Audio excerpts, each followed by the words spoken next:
اگر یه همتی بگماری، یه طهارتی داشته باشی، از طهارت لباس و طهارت بدن و زبان و چشم و خیال و عقل و مطلقا، همچون یه طهارت مطلقه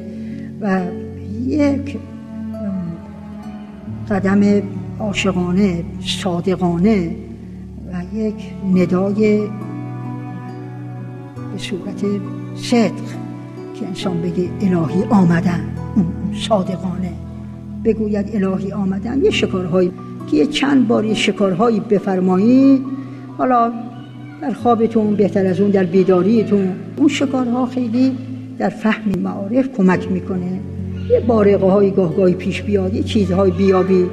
آدم یه جهش علمی پیدا میکنه، بله خیلی خوب اینها باز میشه و عمده زیر سر طهارت که یک انسان الهی بشود که ان صلاتی و نسکی و محیای و مماتی لله رب العالمین، یه همچون وقف خاص الهی بشود که در یه سنگری قرار بگیرد که هیچ شیطانی با هیچ کمندی نتونه او را شکار کنه. بعد میبینید که